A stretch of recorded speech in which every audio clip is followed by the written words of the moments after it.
একটা মাঝারি। ছোটটা কত ছোট তার মাপ আছে। পারিকাক্ষীয় ভাবে বেণু দ্বাদশাঙ্গুল দৈর্ঘ্য ভাগ, অর্থাৎ শ্রীকৃষ্ণের যে বাঁশিটা 12 আঙুল লম্বা। 1 আঙুল মানে কিন্তু একটা আঙুল নয়,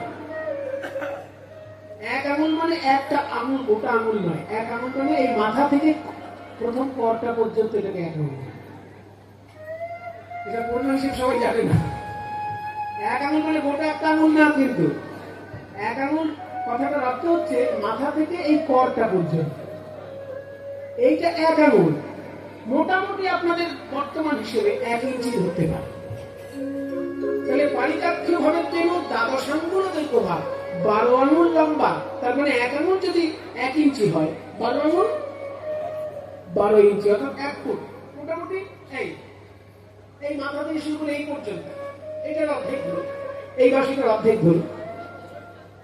1 ফুট যে শ্রীকৃষ্ণের বাঁশিটি 12 আঙুল লম্বা, সেই বাঁশিটির তীক্ষ্ণ আওয়াজ। ছোট বাঁশি সবসময় তীক্ষ্ণ আওয়াজ। ছোট বাঁশি পাচ্ছে, ছোট বাঁশির আওয়াজ তীক্ষ্ণ। 1 ফুট যে বাঁশিটি সেটা তীক্ষ্ণ আওয়াজ হয়, সেই বাঁশিটির নাম হচ্ছে বেণু। আর মাঝারি যে বাঁশি 17 আঙুল লম্বা, মোটামুটি ধরুন প্রায় এইরকম, এই মাঝারি যে বাঁশিটি সেটা 17 আঙুল লম্বা, তার 8টি ছিদ্র। আর যেটা বড় বাঁশি সেটা 2 হাত লম্বা। 2 হাত মানে এই যে 2 হাত বলতে আরো এতটা হবে। 2 হাত লম্বা শ্রীকৃষ্ণের যে বাঁশি সেটা হচ্ছে হস্তদ্বয়মিকায় আমার মুরলী চারণ, সেটাকে বলে মুরলী। আজকে রাধারানী বংশী শিক্ষা করছেন, তাতে 8টি ছিদ্র আছে, কিন্তু বংশীটাকে এখানে মুরলী বলা হচ্ছে। মুরলী শিখায় রাধারানী মাইয়া, মুরলী শিখায়। 8টি ছিদ্রের মধ্যে প্রথম ছিদ্র প্রথম রন্ধ্রের গানে ব্রহ্মার ভাঙিল ধ্যানে।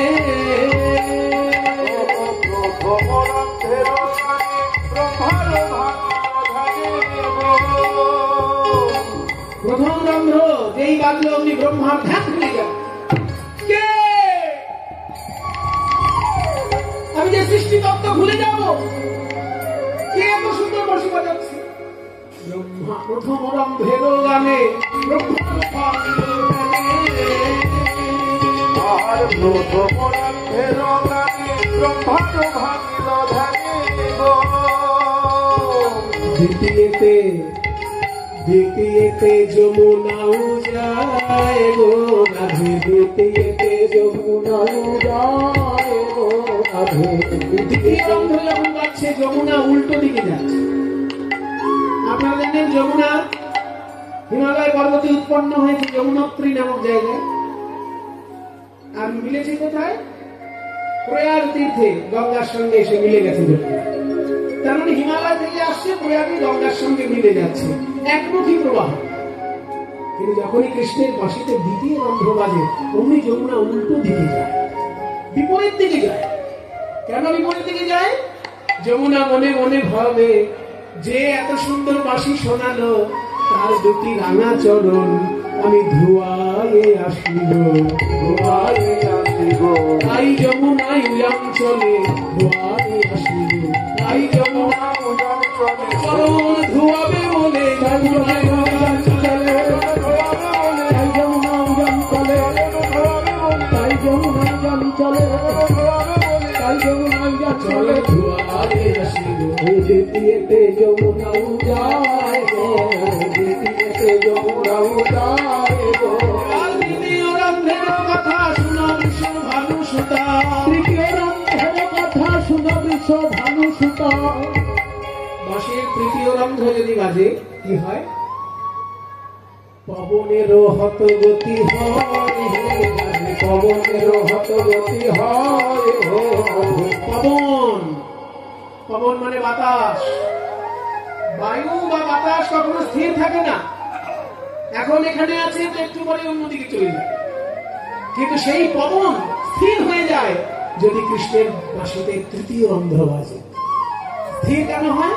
ভাবে আরেকবার শুনবো, আরেকবার শুনবো, আর শোনা হয় কি না হয় আরেকবার শুনবো, আর শোনা হয় কি না এমন হয়, মধুর মুরলী ধ্বনি আর ধ্বনি মধুর মুরলী ধ্বনি আর শোনা হয় কি না হয়, মধুর মুরলী ধ্বনি আর শোনা হয় কি না, আরেকবার শুনবো। পবনেরও হতগতি হয় হে সাধু, পবনেরও হতগতি হয়। চতুর্থরন্ধ্রের সুরে ভেলুগণ আপনি ফিরে, চতুর্থরন্ধ্রের সুরে ভেলুগণ আপনি ফিরে, মুখে উঠছে ধায়, মুখে উঠছে ধায়। চতুর্থ রন্ধ্র যখন বাজে গরু বাছুর ঘাস খেতে ভুলে যায়, মুখের ঘাস মুখে থাকে, তৃণগুচ্ছ তুচ্ছ করে পুচ্ছ পুচ্ছ করে তারা গোবিন্দের দিকে উদ্ধ পালে ছুটে যায়। মুখের ঘাস মুখেই থাকে, তৃণমুখে ঊর্ধ্ব পুচ্ছে ধায় গরু তারা, তৃণমুখে উঠে পুচ্ছে ধায় হে তারা। পঞ্চমরন্ধের গানে গোপিকার বিধে প্রাণে, পঞ্চমরন্ধের গানে গোপিকার বিধে প্রাণে, ভালো ভালো পাগলিনী ধায় হে তারা, ভালো ভালো পাগলিনী ধায়, ভালো ভালো পাগলিনী ধায় হে তারা, ভালো ভালো পাগলিনী ধায় হে তারা। আলু থালু দেশে পাগলিনী হয়ে ছুটে যায় গোপীর প্রাণে যখন পঞ্চম রন্ধ্র বাজে। ষষ্ঠ রন্ধ্র, ষষ্ঠ রন্ধ্রে 6 ঋতু একসঙ্গে উদয় হয়। ষষ্ঠ রন্ধ্রের গীতে কদম্ব হয় বিকশিতি, ষষ্ঠ রন্ধ্রের গীতে কদম্ব হয় বিকশিতি, ঝড় ঋতু একত্রে সব ঋতু একত্রে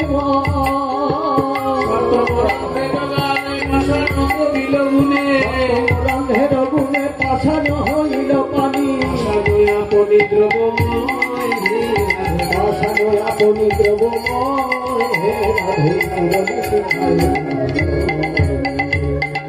8টি রন্ধ্রের মধ্যে 7টি বলা হয়ে গেল, একটা বাকি আছে, কিন্তু সেটা আমি সবাইকে শেখাই না রাধে, কারণ ওইটা আমার প্রিয়। ওই অষ্টম রন্ধ্রে কি হয় জানো?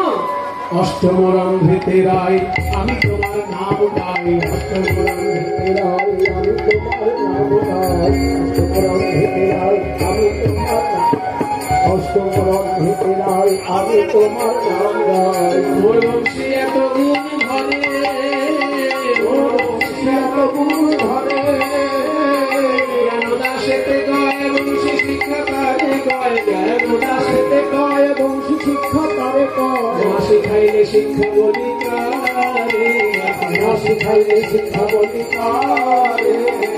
রাধারানীর কাছে কৃষ্ণের, শ্রীকৃষ্ণের কাছে রাধারানী যখন বংশী শিক্ষা গ্রহণ করলেন, আর সেই বংশী ধ্বনিতে কৃষ্ণ নাম উচ্চারিত হতে লাগলো, বাজে বাঁশরি বৃন্দাবনে, বাজে বাঁশরি বৃন্দাবনে, মধুর বাঁশরি বাজে গায়ে গায়ে, মধুর বাঁশরি বাজে গায়ে গায়ে, বাজে বাঁশরি বৃন্দাবনে, বাঁশরিতে বাজে আজি কৃষ্ণ কৃষ্ণ ধ্বনি, বাঁশরিতে বাজে আজি কৃষ্ণ কৃষ্ণ ধ্বনি।